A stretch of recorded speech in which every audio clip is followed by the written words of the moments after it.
India is in the paradox of facing both overnutrition and undernutrition. Elaborate. This is the question which I have given in the last class. See, how do we start this question? Ela start chedam. How do we start this question? Introduction ela radam. Data. Okay. Then inka.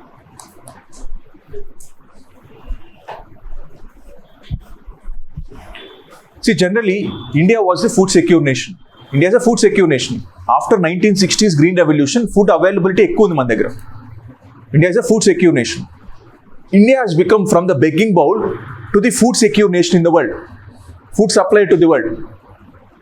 So, alanti India is facing both the overnutrition and undernutrition. See, undernutrition was always present in India. Undernutrition was always present. The accessibility of food is always problem in India. But overnutrition, the people eating more, has been a new case in India. The new thing in India. So what are the reasons for it?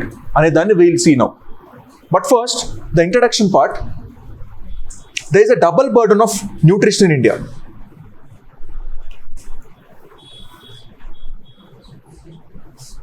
So India is traditionally known for its struggle for undernutrition, but now grappling with overnutrition. India is facing the double burden of malnutrition. There's a double burden that at one point of time you're overnutrition, there's other point of time undernutrition. There's a double burden. Now you can start with the data. Now you can introduce the data. So for the data, we have this NFHS 5 survey, which clearly says that the child wasting, child stunting, child underweight and anemia in India. See, child wasting and India. What is meant by wasting? What is meant by wasting? Okay. See, height tagga weight undakapodam. That is called wasting. You are getting wasted. You are not having your own weight. So that is 35% in India. And child stunting. What is stunting? Age ku tagga height lekapodam. See, nee age ki nee height ki sambandham undi. So you see dwarfs. So dwarfism antaru. Ante chaala takku height untaru.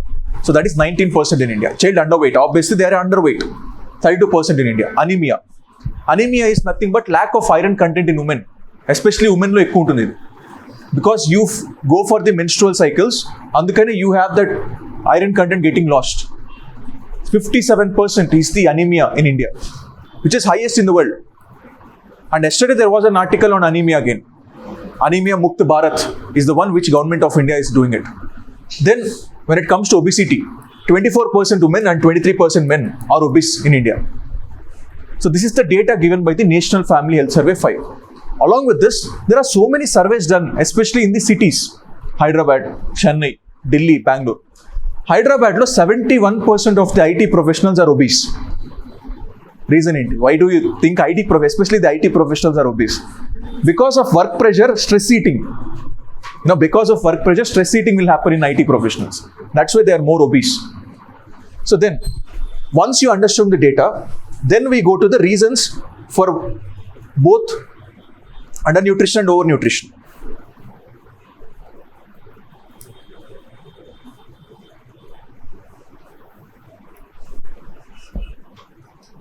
The first one is socio-economic disparities. That is rich people and poor people existing. See, rich people, they have the resources to eat more. Poor people, they don't have the resource to eat at last. So there's a disparity, socio-economic disparity is also leading to overnutrition and undernutrition. Look at the intra-household disparity. Now I am a household. I am having my mother, my father, and again my brother and my sister. See, after everyone eating, my mother and sister will eat. మా father నేను మా తమ్ముడు తినేసిన తర్వాతే మా mother మా చెల్లి తింటారు. That's how they are not given the proper nutrition. So that's why intra-household disparities are also present. Men and women disparities in the home are present. That's why there is malnutrition in women especially. Then look at the dietary transition.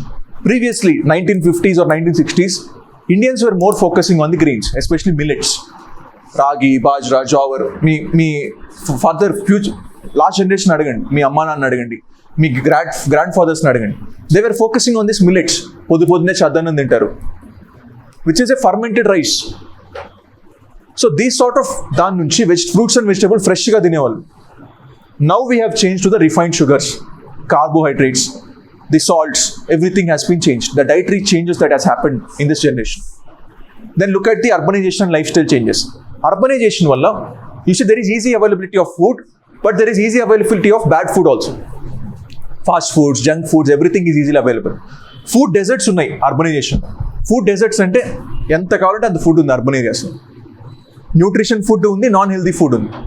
Unhealthy ఫుడ్ని we call it food swamps, means which are unhealthy foods. So that's where the availability of food is more, availability of choices are more, but we are selecting the wrong food because of urbanization. Then intergenerational cycle. Because of my mother is malnourished, I'll also be malnourished.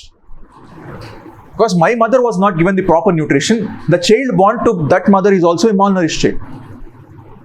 That's how intergenerational cycle is also getting changed due to this undernutrition and overnutrition. These are all the reasons for the undernutrition and overnutrition.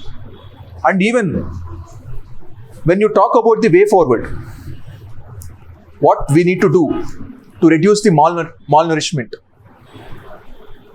First, we have so many schemes called Poshan Abhiyan. Poshan Abhiyan. Poshan Abhiyan is nothing but where nutrition is given to the lactating mothers, pregnant mothers and children. So here the nutrition and integrated child development services, where Anganwadi workers will be providing you the food. Then midday meal schemes. Then PDS, public distribution system. Now you know in the PDS, only wheat and rice are given to you, not the other things. PDS is given for, see, generally MSP is provided for 22 crops, minimum support price. దాని నుంచి కొనుక్కున్న దాన్నే PDS రూపంలో మనకి ఇచ్చేస్తుంది government. So అక్కడ కొనేది only wheat and rice అయినప్పుడు ఆటోమేటిక్గా ఇచ్చేది కూడా వీట్ అండ్ రైసే ఇస్తారు. సో అందుకని ఎంఎస్పీలో రిఫార్మ్స్ తీసుకొస్తే ఆటోమేటిక్గా పీడిఎస్లో రిఫార్మ్స్ వస్తాయి.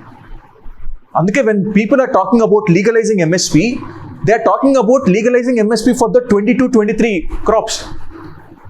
లీగల్గా ఉంటే ఖచ్చితంగా నేను ఆ క్రాప్ తీసుకెళ్తే వాళ్ళు కొనుక్కోవాల్సిందే. ఓన్లీ రైస్ అండ్ వీటే కొంటానంటే కుదరదు. అందుకే లీగలైజింగ్ ఎంఎస్పీ గురించి అడిగేది అందరూ. Because if you legalise MSP for the 22 crops, PDS will also be given, very effective food will be given through PDS. Then food fortification, biofortification. That means you are using the biotechnology to include the nutrition parameters in the rice, in the wheat. See, mona chusam gene-edited rice in. Like 1 week back, we have talking about gene-edited rice, golden rice and okti untundi, which automatically includes the vitamin A in it. Aa tinte vitamin A neeku vachestunadi direct ga.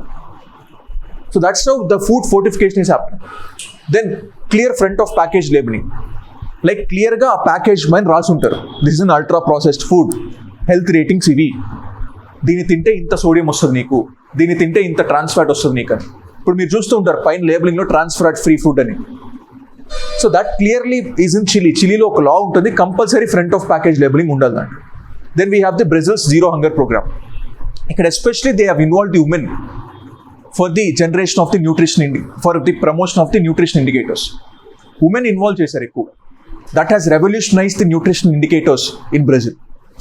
Then comes the data collection and monitoring. First, data collect cheyali. How many people are malnourished? How many people are obese? So that policies can be made on those lines. Then life cycle approach and early identification.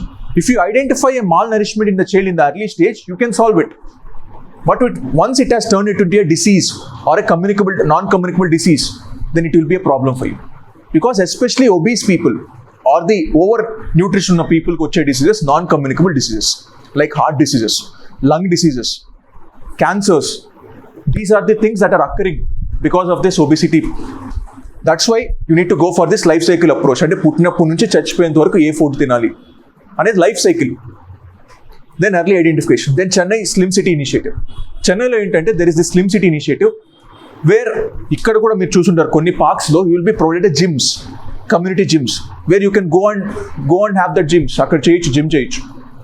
అలాగే they will be awareness campaigns that will be run community wise to understand the importance of the nutrition. So this is how the things are going on when it comes to the nutrition and overnutrition. This is how you need to write an answer for this question. Ila answer rayali question.